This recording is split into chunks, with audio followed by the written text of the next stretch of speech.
Welcome to the Palo Santo and Thoughts Podcast. As I light the Palo Santo, let us reset the space, allowing new energy and new thoughts to enter. What was does not automatically become what is, and even if it does, it does not mean it always will. Let us release what we must to receive what we must. It is mine. It is yours. What is for us will always be Ashe. Welcome back. What's up to the old homies? What's up to the new homies? This is the Palo Santo and Thoughts Podcast. I'm your host Carter, just another intellect with some thoughts and feelings to express. And so in season 1, we talked about All About Love, New Vision by Bell Hooks, and it was just me and you. Yes, you, the homies. And this go around for season 2, I will be having different homies join, and we're going to have different conversations about different aspects of love. And so today, I'm joined by one of the homies, Omari. So Omari, do you want to introduce yourself and share name? Well, I already said your name actually, so I kind of took that over you. My bad, man. But one thing to say. I'm Omari. I think that's all. Yeah, well, just Omari, and maybe we could share something. What you're passionate about. What you're passionate about. I think I'm passionate about Christ. That's a big passion of mine. And also newly married, so I gotta shout that out. Congrats. My wife, I know she's watching. She should be. What's up, wifey? Brittany is my man. So marriage in Christ and my community is what I'm passionate about. So that's where I'm at right now. So, man, I appreciate you sharing that. How are you feeling, man? I feel we've had a chance to, there was a while back where we would meet and talk about this book, but before we get into that, just how are you doing? I'm a little nervous. Yeah. The moment the light come on and the cameras, I'm getting a little nervous, but I'm excited, and I'm feeling good. I had a good day today, and I'm always excited to just sit and converse and talk to you. So yeah, same. I feel like we always have really dope conversations, and I'm really happy that you're joining the space, because we when we were both reading this book, we would meet up and talk about it, and so I'm really looking forward to just this conversation and having the homies also have a chance to witness and be in this community with us. So thank you for pulling up, man. Thank you for having me. Yeah, I feel a little out of my depth because I haven't read All About Love in years now. Yeah, so I should have studied up a little bit. I making my notes, but I'm excited. Yeah, that's all good. Honestly, man, it's you're living it though. Yeah. You know what I mean, I think that's the beauty of it.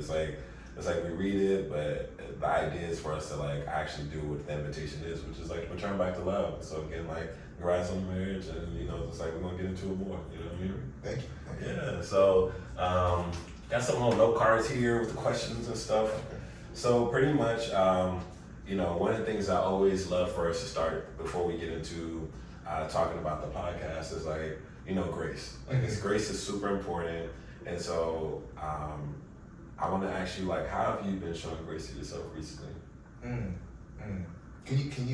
you mind if I ask you what do you mean by that? Yeah. So when I ask about that, what I mean is when you think of grace, for me, grace is recognizing there's a lot of different things going on and not being so hard on myself. So making space for, if I might not be able to show up how I normally show up, or if I need something, and be able to just give myself that. So that's an example of what, when I think of grace, it's just kind of being kind to yourself. Okay. Yeah, absolutely. I think I have been trying to do that. I think that, and this is not the first time I've heard you ask that, so, but just to get that actual clarification of what you mean is really helpful. I've been showing myself grace. I think day by day, just allow myself to make mistakes and learn from them and grow from them too, because I know we were talking earlier, and just the challenges of being newly married and learning to grow in my communication, and then also not beating myself up about my failure in communication. So this week has been a testimony to that, giving myself the grace to learn from that communication failure. So. that. I love that. I feel like that, like, kind of similar to what you were saying about just giving myself grace to, like, make mistakes. And, also a part of that is a learning that comes from it. I also relate to that. I think for me, particularly this week, giving myself grace is just like knowing, like, I just can't, like, how I might want to show up. Yeah. I just don't have the energy capacity to show up. And just being okay with that, like, recognizing, like, day by day, things look differently. So much stuff happening in the world. And so, like, I'm not going to always show up as that person who might be able to do all these different things. And, like, that's okay. But, like, I'm going to show up the best I can and really being okay with that. So, like, that's how I've been showing grace to myself. But I also want to offer the invitation to you all. How have you been showing grace to yourself? How can you show more grace to yourself? And really, again, it's the invitation to just be kind to yourself, right? Like, that is really what grace is. It's just like being kind to yourself, understanding what you need, and giving yourself that. And not feeling bad about it, right? Because, like, we deserve grace. So now we had a chance to talk about grace. Let's get into, one of my favorite parts of this lovely podcast, which is lighting the Palo Santo stick. And the reason why I love the light the Palo Santo stick is, like, it just resets the space, it sets the tone, and so, I got the Palo Santo right here, and, I love a little jingle, and, so it's, the Palo Santo stick is lit, lit, lit. Hey, the Palo Santo stick is lit, lit, lit. The Palo Santo stick is lit, lit, lit. Hey, the Palo Santo stick is lit, is lit.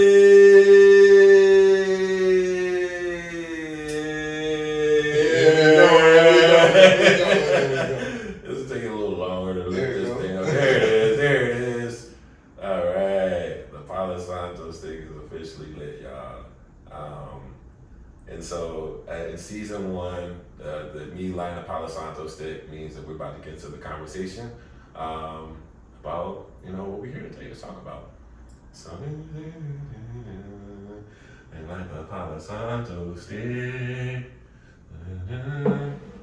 Let's gonna put this right here. Let that thing burn. We got the candles going too, the smell good, the vibes, all right? The whole aesthetic. It's, gotta set the vibes. Yeah. Gotta get the vibes, all right? So, I know we talked about all about love, and, one of the things that at the beginning of the Hooks talks about is, like, she would pass by this graffiti art that really, like, was an inspiration to her. And what it said was that the search for love continues even in the face of odds. And so what I would love to, like, start this conversation is, like, why do you believe the search for love must continue even in the face of great odds? I think it's crucial. I think it's crucial to today's society that we learn to love each other, and a specific kind of love too, sacrificial love, because today it just seems like so much selfishness, so much division, and I feel like Bell Hooks talks about this a lot, about the ability for love to break through a lot of that and reconnect us. So I think it's crucial if we're gonna move forward as a society to continue to love each other and love each other sacrificially.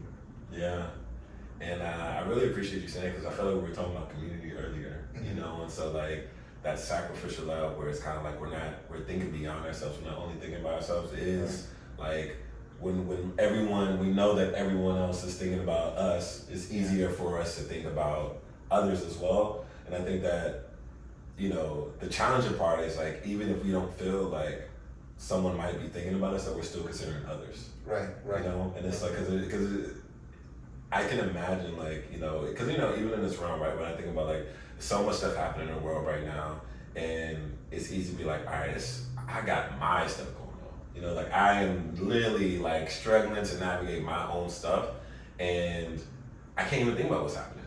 Like, I can't give anything, I can't offer anything. And for me, it's like, yeah, I feel that. And also, kind of what we were talking about earlier is, like, the importance of, like, that community where you have, like, people who are supporting you and you're supporting others. And so, like, that sacrificial where it's like, even though I might not have much to give, I also know people are pouring into me and they don't have much to give, and so I can give a little bit more. And then by us doing that, our capacity expands and it grows. And so yeah, I agree with just like kind of like the importance, the invitation to just like think of love in a sacrificial way. Yeah. I think another part of that is to love first, right? Because even as we say, when I say sacrifice, I mean to be able to extend yourself beyond the point of someone else pouring into you, or without the idea of someone else giving back to you that same love. Because when you say, "Oh, I love you first," it's like even while you were still against me, even while you were still in anonymity with me, I'm willing to love you and to extend. Because I feel like that's what we really need right now. It's all these different offenses, different groups and sects, and everybody's on. I'm on this side, I'm on that side. But if we don't make an opportunity to love each other first and say, I'm gonna love you even before I've even seen you look to love, or have I seen you even look to rejoin the group, or I've even seen you to look to even come back in the community, I'm still gonna love you and I'm gonna love you first. And I think that's a big part of that sacrifice, is to step out there in love and do that. So yeah. What makes it like, for someone who's like, that's too hard, what would you say to them? Jesus. Tell us more, yeah. I feel like that's the call for every believer of Christ, is to love, because Christ loved us while we were still in our sins. And I think that just looking at that message of the gospel, to say that he died for your sins even while you were still in your sin. If someone could do that for you, even if you don't believe, if someone could do that for you, it's just a example of how you can love, right? And so I always turn to that, even in the difficulties of that mission, to say to love. It's like, I can't do this on my own. Yeah. But I know through God, I could definitely do the impossible, and I'm seeing it happen. So yeah, that's it. Yeah, I appreciate you saying that, man. And you know, something I think about too, right? It's like, you know, we have homies who have different beliefs, different experiences in their relation to their belief of God or their higher being. And so, like, even, you know, for the believers, right? Like, that's something that people can receive. But what about to those who are on their journey, who might be a little further away, or might have a different understanding? Like, what would you offer? What would you offer to them and saying, like, that's hard. That's hard to love first. So, like, even some advice of, like, how one could love first. That's difficult. First thing I would offer them is the gospel. I would offer them Christ. Like, I would say, well, you know, if you're on the journey, look here. But if you're in a different path, in a different space, then, you know, I think look at a mother's love for a child. Because I think motherhood is a great example of loving first. Before a child could love you, you know, a parent had to love you, had to sacrifice for you, had to bear you, and to grow you up. So outside of the connection to God, I think the greatest example of that is a love a parent has for their child, and or should have for their child. And if you don't have that example in God, then you can certainly look to a parent and a responsible parent to find them. And it is hard, right? I don't think it gets easier with any of those examples. I don't think it gets easier with any practice or anything. It's just a willingness and a choice. Some things I always say is like, you know, what did I tell you before? The choice is easy even if the path is difficult. And the path of love is certainly difficult. But the choice is always going to be easy. So I agree. It's something that, like, as you were talking, two things I thought about. One is like, you know, all religions talk about like loving first. You know, regardless of what you believe, there's always an invitation to love first. But then another piece is like, it's a mindset. You know, it's like a mindset of like, you know, similar to what you're saying, it's a choice. And by that, it's like there's an intentional decision to say like, I'm going to love first. And really that's gonna look different, you know what I mean? Like, and I think also what kind of comes to mind is like in those tough decisions where it might be harder to love first. It's like, I am intentionally choosing to love first, even though this is hard. So even if I don't have the capacity to love, even if I don't feel like this person's loving me, I am going to love first. And just like that intention, without expecting anything back, is such a powerful thing, you know. And so that's what like it made me think about. It's like it just has to be something where it's like you just gotta. It's just a mindset that we have to work towards, or it's an invitation that we can work towards.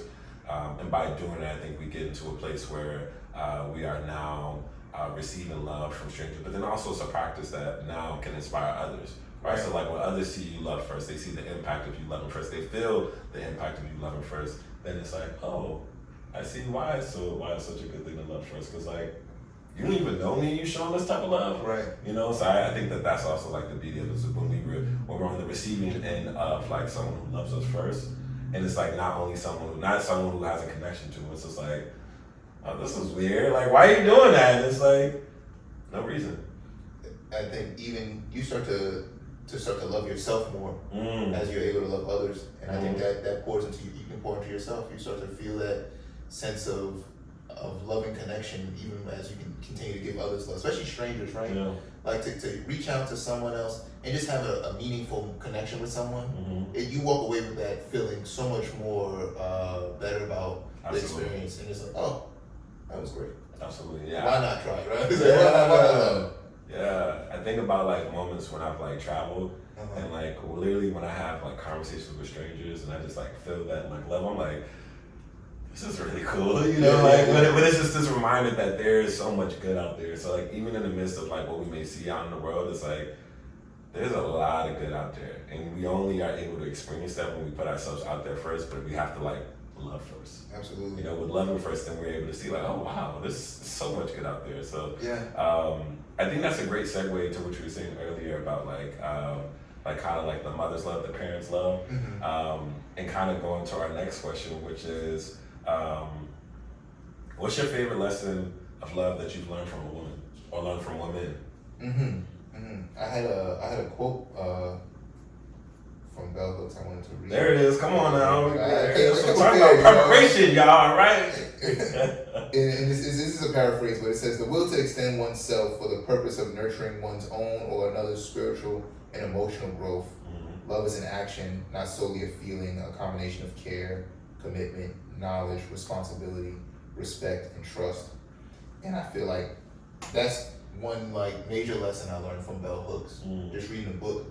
But then now trying to apply that in day-to-day life, especially with my wife, and learning that love doesn't look the same in every situation, in every circumstance. So I think applying that to every new relationship or every relationship has been the lesson of like, how do you show up for that person and love them well, right? And sometimes people are not expecting to be loved well. And that's been another lesson of like, do you know what I mean when I say I want to love you well? That I want to extend myself so that you grow, and I do it freely and without charge, without expecting anything to be returned, or you don't have to work for it. You don't have to endeavor to be loved, but simply existing in you are worthy of that love. And I think that's been a lesson that I've had to teach, but then also had to learn myself. And I've learned that in my relationship, in marriage, before marriage, leading up to marriage, is that like, you know, I want you to expect to be loved. Every day I want you to come in expecting that I'm going to love you and love you well. And in teaching that, I'm also have to be like, oh, I should do the same. So that's been combining those two lessons has been a challenge and a blessing. So. I love that, and I have a question. So like, what has been the impact of you coming, like, you know, feeling like walking into the expectations like I am coming into space expected to be loved? Like, how has that changed you or impacted you? It allows me to kind of break through some of the lies that we start to believe ourselves about why people show up the way they show up, or why people do the things they do.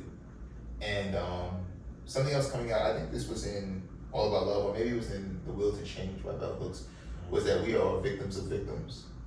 And when we recognize that people are not doing these things they don't do everything intentionally with the intention of hurting you. Some things are reactionary. Some things they don't even realize that they are doing them. And so when I expect to be loved well, first I have to get rid of the notion that, oh, she did that because of this. Oh, she did it because she wanted to hurt me, or you know, and say, okay, well, I know this woman loves me. I know this person loves me. I have to be able to look past that or see the deeper meaning and why they would take that action, and still know that the intention wasn't to hurt me, but the intention is always to love me.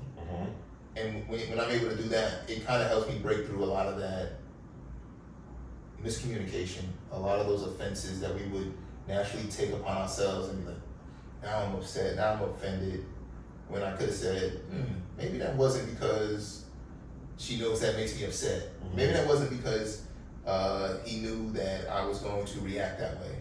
Maybe it was just because they were having a bad day and they wasn't even thinking about me. Yeah. I think it also takes the pressure off of me being perfect. Where it's like I expect to be loved, and it's like it's not based off of the fact that I can show up in a perfect, lovable state every day. So that's how I keep trying to say, okay. It again goes back to the grace. Yeah. It's like showing yourself grace and say, okay, I'm still worthy of love. And then by showing self grace, it also like creates space to show others grace as well. Absolutely. You know what I mean? Where it's like, I know that I am going through these challenges and stuff, but at the same time, like, because I know I'm going through it, I must also understand that my loved ones are going through this as well. And so I must offer the same grace that I need for me because they're worthy of it as well. You know, and that's like that extension of love, that invitation of love. I love that, man. I think that, like as you were talking, something that came up for me was just the importance of like, you were like, how do I love you well? And I think like, you know, sometimes men, like we can think like we have all the answers. And it's like, yeah. Actually we don't, you know, like, and whatever we thought we knew, it actually might, it's like 95% probably wrong. So far.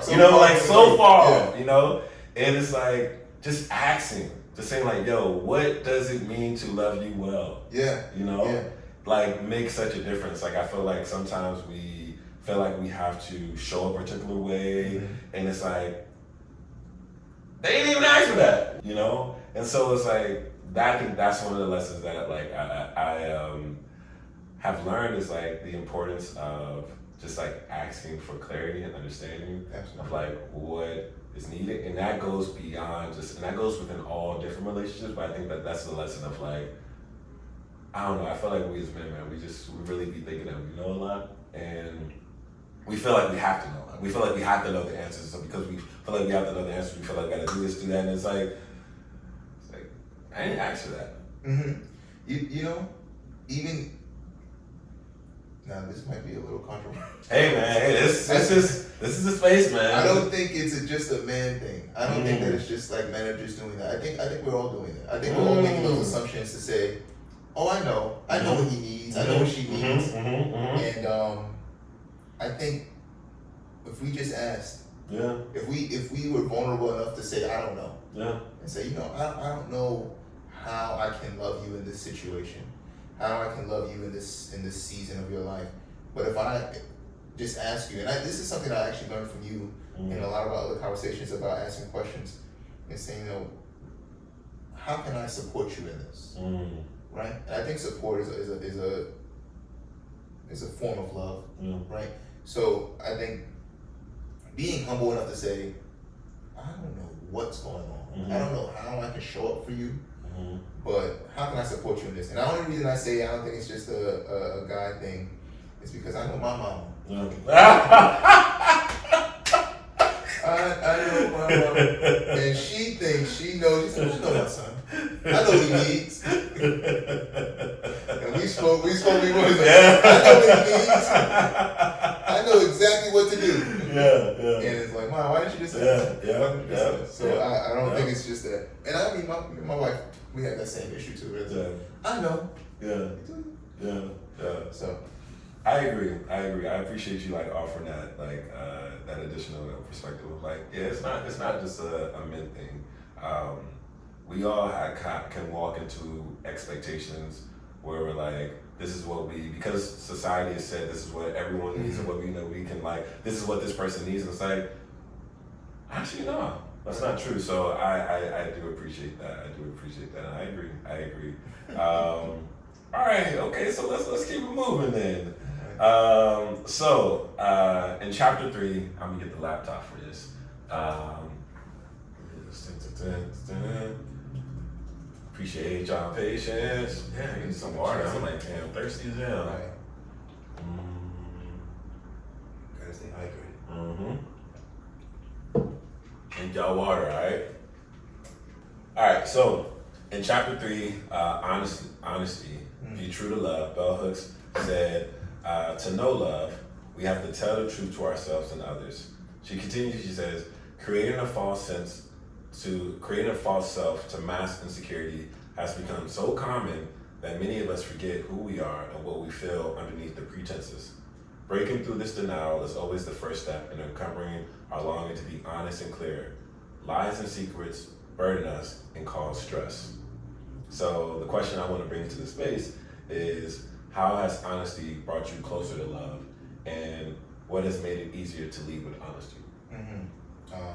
I'm gonna go lean back on my number one answer is God. Come on. Something that came to me a year ago was that the same lies you tell yourself, you can't tell God, because He knows. So there's no, and it just helped me to say, okay, you know what, and people you can do this even if you don't believe in God. If you just your own lies, you know they're not true. Yeah. Some of the lies that you come to tell yourself that you've been rehearsing over and over, you know deep in your heart they're not true. So if you're just having this conversation either with God or with yourself, and you start to tell the truth to yourself, say, you know what, that was wrong. Yeah. Or whatever the situation was, whatever the lie is that you've been believing, when you start to just admit it to yourself, just that open conversation amongst yourself, it allows you to be honest, and then allows you to be honest in every other relationship. And again, it's like if you said about like self honesty, and so starting at yourself, just start telling yourself the truth. You know when you was wrong. You know when you were out of order. You know when you were right. And you know when you were right and still mean. You know when you were right and still wrong in one way. So start telling yourself the truth, and it gives you an opportunity to tell others the truth. And that idea about telling the truth is that it needs to be seasoned with salt. It needs to be with love, right? Like some people feel like they just run on truth and they forget the loving in truth. Where it's like you use that, I'm just being truthful, and you use it as an excuse to be harsh. Use it as an excuse to be mean, and that defeats the whole purpose of being truthful if you're not going to be loving with it. So. I agree. Give me the question again. I want to make sure I answer it. Yeah, for sure. How has honesty brought you closer to love, and what made it easier to lead with honesty? So I feel like you answered the second part, but maybe share more about how has it brought you closer to love. Right. Again, I think that's self-honesty and admitting yourself. It just opens you up to a new level of vulnerability, and I think vulnerability is key for love. And I think that's surrender and vulnerability are key components to being able to love yourself and love others. So, and vulnerability is something that's hard though. You know what I mean? Like that's like, it's like you just said it like it's something easy, like vulnerability. That's all. That little thing. No, he's not vulnerable. I'm like, I'm like, sometimes I'm like, so recognizing that vulnerability can be hard. Maybe it's not. Maybe some folks are like, I'm a very vulnerable person, Right. Sorry, all the homies are vulnerable, right? Like, okay, I'm the only one. Maybe it's me. But like in those moments where like, I would say like, what made you more comfortable with that vulnerability? Or how did you become more comfortable with that vulnerability? I think it depends on the person. I would say it's not easy to be vulnerable for sure. I get that. And I think as you build a rapport with certain people, you learn who you can be vulnerable with, or more vulnerable with than others. And I think that it's one, again, going back to expecting to be loved, expecting to put yourself out there, knowing that even if I don't receive exactly the response I'm looking for, that the intention was to love me.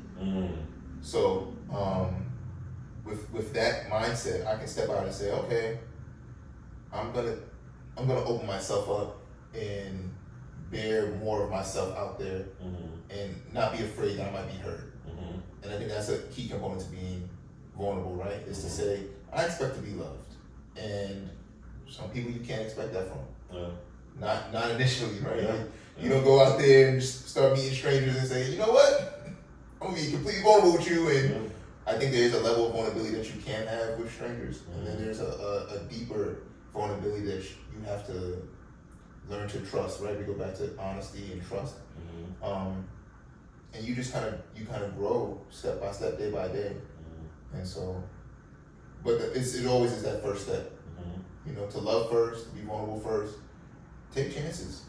You know, life is not easy, but you know, if you don't take chances, you're never gonna love. So I don't have any easier paths. I don't know if it's easy. You know, I think it's just like you just gotta make the decision. Like we have to make the decision and say like we're gonna choose this in spite of it being hard, in spite of it being something that creates discomfort for us, and like acknowledging like there's good discomfort and there's bad discomfort, right? It's like the good discomfort is like the discomfort where pretty much we know that it's going to allow for us to grow, versus like the bad discomfort where it's like this actually is not benefiting us, it's actually harming us, and we don't want to do it. You know, so like you know, being able to be vulnerable first, and it's so funny because like I think about my you know, when I was writing, it was like, you know, being able to be vulnerable first creates space for others to like be vulnerable, right? Being able to love first creates space for people to love. Now, sometimes people might not necessarily have the capacity to show as much vulnerability, as much love as one's offering, but it doesn't necessarily take away from the fact that it's like, that still is having an impact. And they're able to see it and experience the impact of that.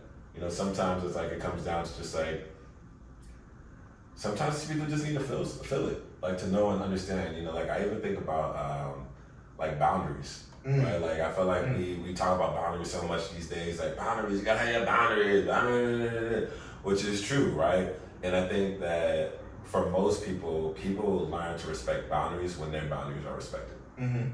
So when people are like, what's your boundaries? Okay, I'm gonna respect them. Like, being able to feel the impact of like having your boundaries respected, then you're like, oh, this is why boundaries are so important. But if you've never had your boundaries respected and someone's actually to respect their boundaries, it's like, what the fuck is this? You know, like you're like, who do you think you are? You know, it's like, so it's like it's there's certain things that I feel like we have to experience first to fully understand, and that's why it's like important for there to be people out there who's like, I'm gonna do this first. I'm gonna love first. I'm gonna be vulnerable first. I'm gonna respect your boundaries first. I'm gonna do all these different things first so that I can show you how this is, and then you can show others, and you can give it to yourself, you know? And we can actually all do that, right? So that we can all choose to be first in love, in vulnerability, in boundary respecting, in setting our own boundaries, right? You know, step out there and say, you know, I can do that today. Even if you did it one day, you just chose to do it one day to be first. I can love first. I can respect this person's boundaries.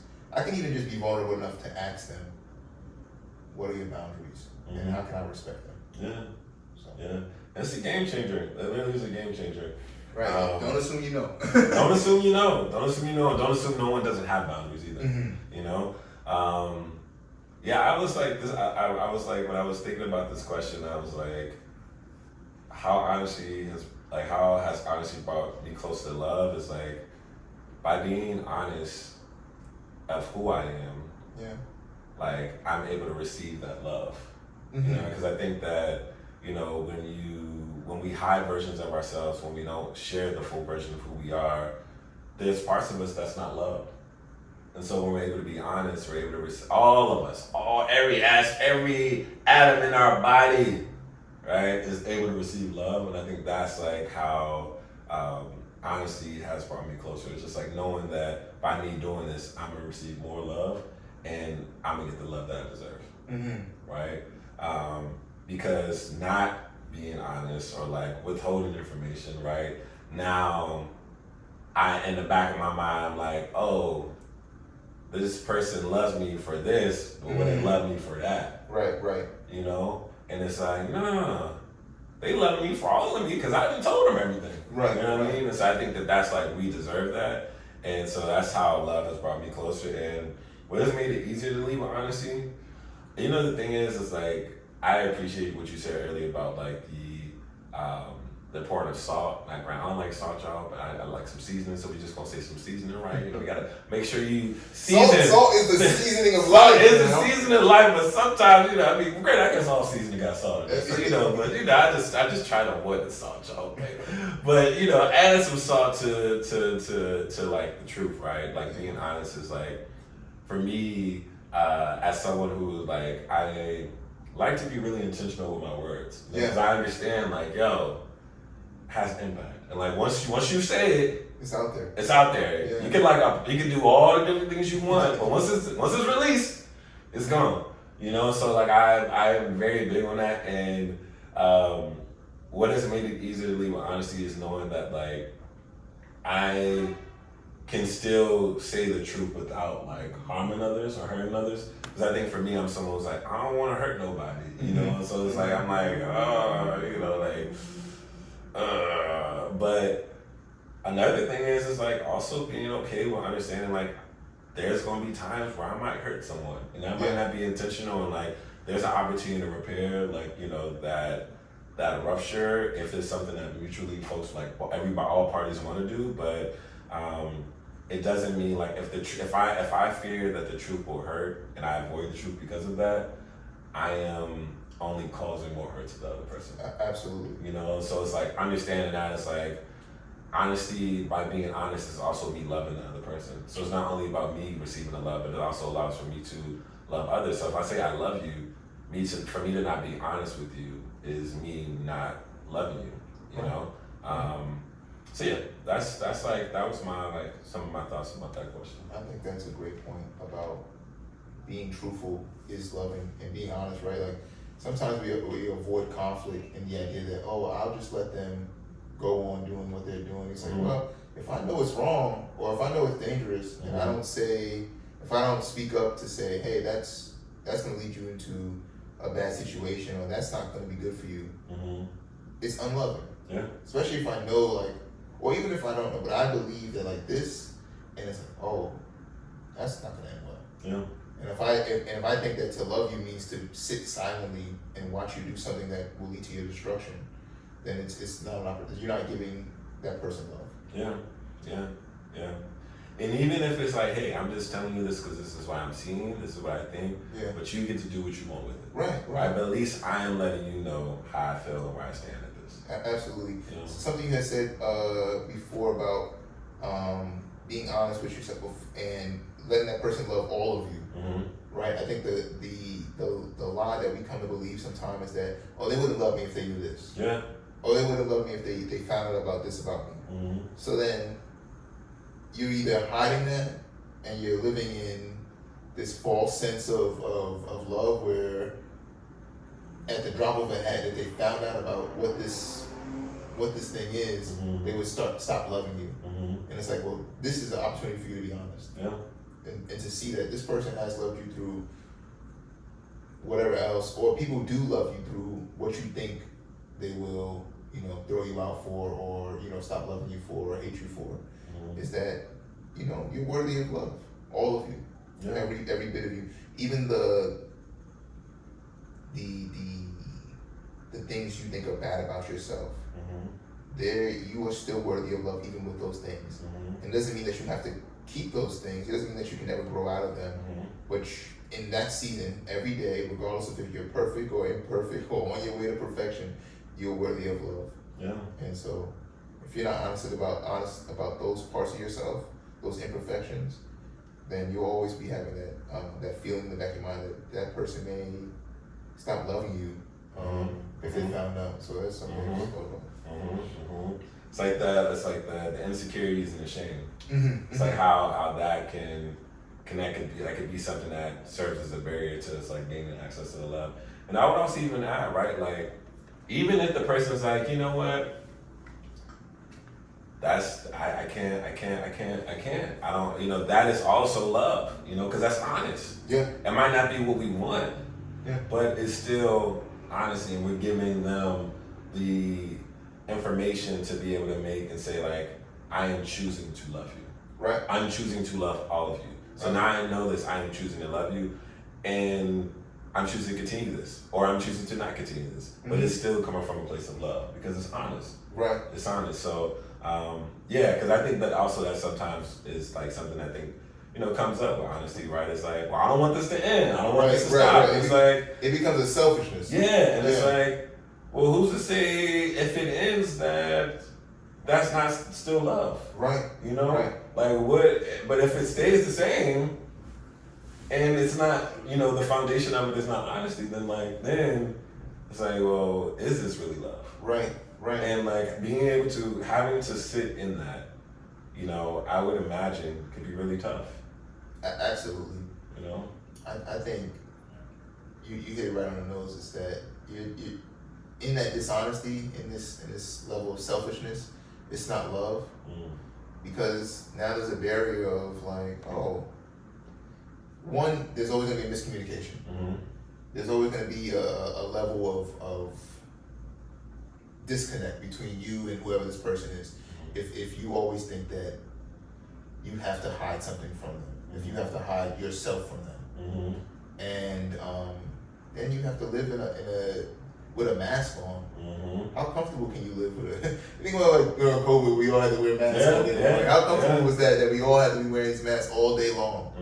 Now can you imagine having to live that with a partner who you live with, you come home with, and you have to put this mask on again because you're afraid to release that insecurity, and it's taxing, it's draining. Love should be fulfilling. It should be, you know, they should be pouring into you, you should be pouring into them, and you should be filled up. You shouldn't come home and just feel drained from, you know, lies, insecurities. So. And I would even say beyond partners, like beyond partners, all relationships. Any connection, you know, right? Like, any connection, any relation, because it's like, you know, it's like, you know, for whatever reason, we might have masks on as we're moving through the world, but like when we come to places where we know it's love, those are the places where we should be able to have our masks off. You know? And like, you know, being able to be honest allows for us to have those spaces where we can have our masks off. And it's like we're worthy of that. You know, we are all worthy of that level of love where we don't have to be in like those moments of insecurity, those moments of doubts, those moments of fears, those moments of shame by ourselves, but also having folks who love us, be in it with us to help us come out of it. You know, to extend that rope down to say, hey, come on, I'm gonna pull you up out of there. You know what I mean? Like that is what love does. But we have to like offer that open invitation for folks to be invited to do it, and they get to opt in and choose if they want to or not. Right? And I think that's what honesty does for us. Right. That opting to choose to love. Right. Again, same way you chose to love, you want to hope that they have an opportunity to actually choose to love you and not be duped into it. Exactly. Yeah. Exactly. Wow, man. Wow. All right, well, let's move on to the next question. All right. So this is the next part. So what we call this is dropping gems, dropping gems, dropping gems, dropping gems, dropping gems, dropping gems. Say we dropping what? Dropping gems. Hey! So in this moment, we'll, pretty much, I have different aspects of love in this lovely bowl where this Palo Santo stick is.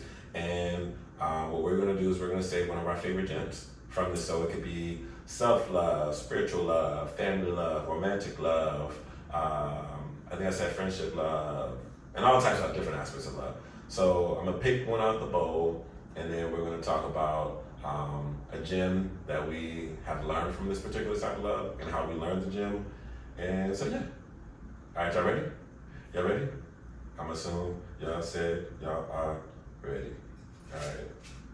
You know, man, I literally always have to give myself a countdown with this because I can easily just be in this thing just playing around. Just playing around. It's like get in the candy store. You know, it's like, all right, bro, chill out. Yeah, it's like, what's the right one? What if it's not this one? Yeah, this I'm not. Look, just so people. You want me to pick? Because you said, because I'm like, dang, you said the right one. I'm like, I don't know. These are all random. What are you talking about? All right, so let's see what we got today.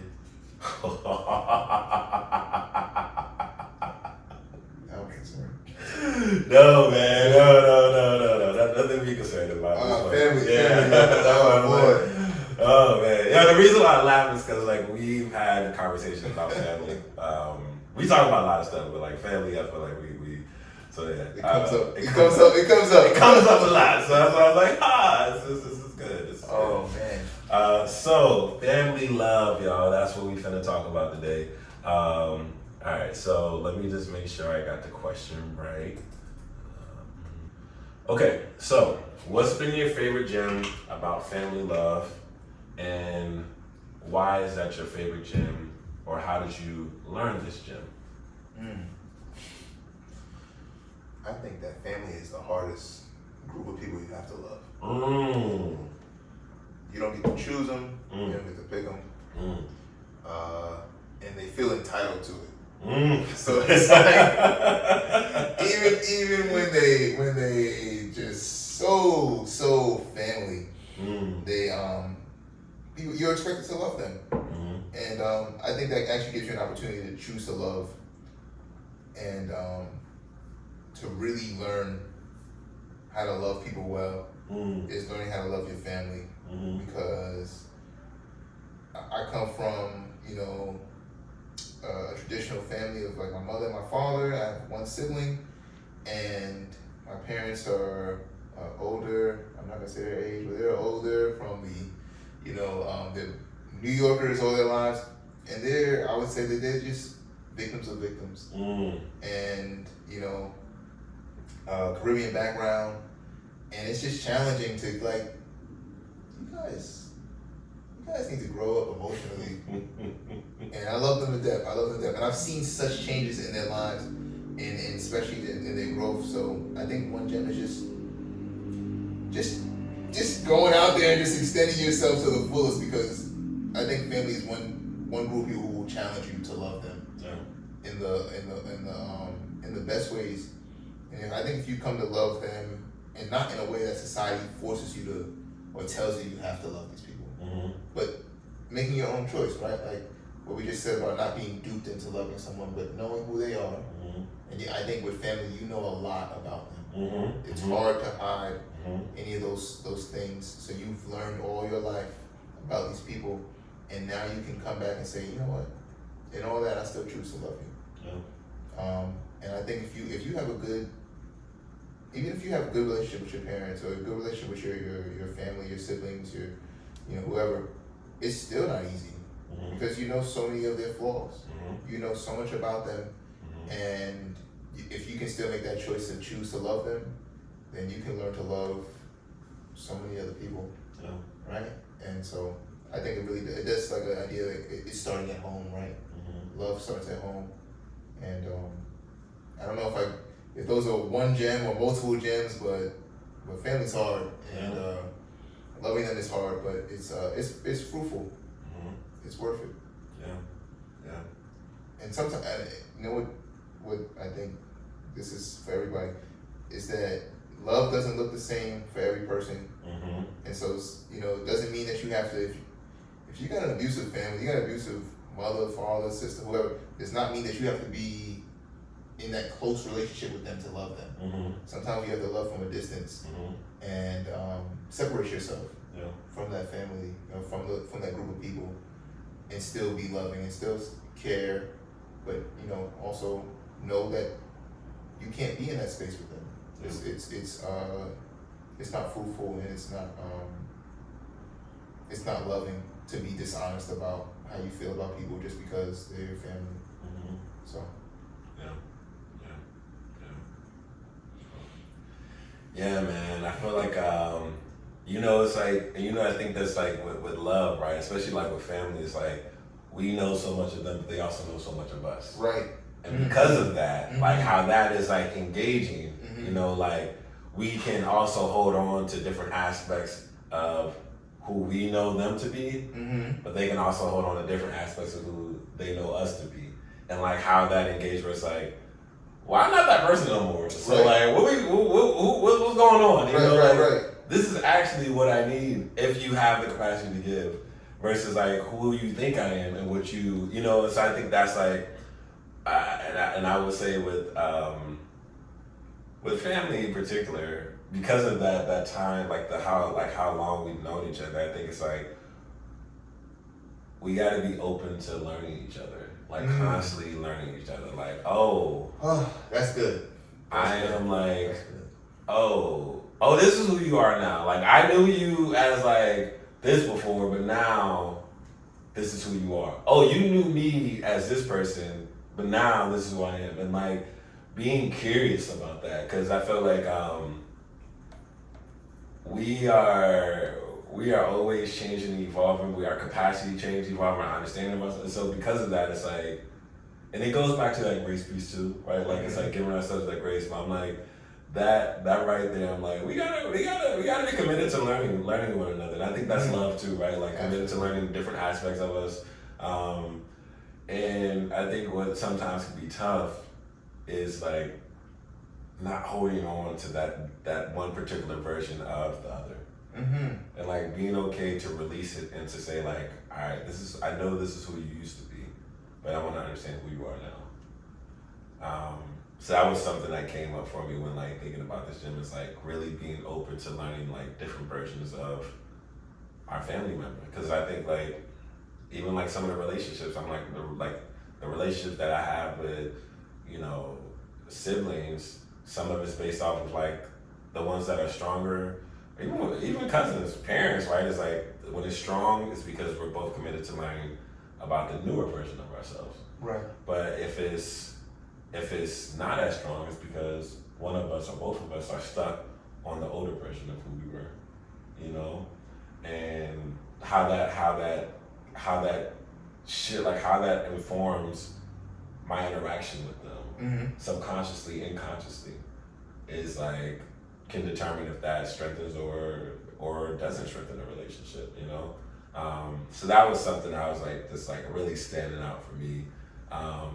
That's so good. Yeah. And it just brought me back to that definition I had gave the gem from Bell Hooks about the will to extend oneself. And the purpose of that will to extend yourself is for their growth. Yeah. Right? And if you don't ever acknowledge that they've grown in the last, you know, how many years, or just month by month, day by day, right? Like if you're still holding on, like you said, holding on to who they used to be, or I think a big part of that is who they were when they hurt you. And if you don't let them grow from that, and if you don't acknowledge their growth from that, you won't be able to love them, especially family, because I think that it happens naturally that, you know, the same way that they will love you is the same way they may hurt you. And it happens because, you know, you're in a dynamic where we're not always willing to be vulnerable. We're not always willing to open up or just hear each other, or we think we know and we assume we know, and we end up hurting each other. And if we hold on to that hurt, hold on to who that person was when they hurt us, we won't be able to love them we won't be able to love who they are today. If we're still trying to love that person who was like, you know, emotionally immature or you know, whatever their circumstance was at that season, if we're trying to love that person, we will never be able to love who they are today. So I think that's such a good point about giving them the grace to grow and acknowledging that growth, and also not holding on to who they used to be. And hoping that they do the same, right? Because we're not the people we were when, you know, the day yesterday. So. And you know, something I would even add to it when we're talking about growth too, like it's important for it to be like their level, like their definition of growth versus our definition of growth. Because right, like in our mind, like, man, you still do that shit, you tell me what's wrong with you, you know? But to them, it's like major growth. You know, so I think that's like the other piece too, is like making space for like growth not being based off of like my own personal assessment of the other person, but most so based off of like how I see them. And it's like, wow, you changed. You know, like I see you, and like acknowledging that growth, you know? So yeah, I think that's like, that to me is like kind of the gem I would offer around like family love and how I learned that lesson. Just like talking, I feel like just talking with family. You know, it's just like, you know, like, oh, you still think I need this? You still think I'm this person? It's like, I don't need that, and like I can articulate what I need now. Now the question is like, are you gonna like? Do you have the capacity to give that? Do you have the interest to give that? And if you don't, that's fine. But also being able to like say like, I'm no longer that person no more. Yeah. You know, like I don't need that from you. Yeah. And I think that you know, I can imagine for parents especially, they're like, you my baby. You are always gonna be my baby, okay? All right, every single, so regardless of your 49, 80, you know, whatever, however old you become, you will always be, you know, my baby, my child. Yeah. And because of that, I'm always gonna treat you that way, even if you're an adult. And I think that that's something that I've always thought about with like our parents is like learning to love me as an adult and not as a child. You know, and I don't know what that means because I ain't a parent yet. But I just was like, can you be open to learning that? Like, are you open to extending yourself in that way where, you know, you want to learn what it means to love me as an adult and not as this child, you know? Because that also gives you space to like, to do things differently. Absolutely. You know? So yeah. Something came up and I had 2 points and I wanted to just jump back to an idea is asking them how they have grown. I think it's so hard to see someone's growth and some people, like you said, like their idea of growth is different. Yeah. So if you just ask them, you know, how do you think you've grown in the last however years, and that's a difficult question, I think, self-analyzing, right? Yeah. But if they can articulate that, then you have an opportunity to acknowledge their growth and say, you know what, I do see that. Yeah. I do see that. And then to your point about that I'm not that person anymore.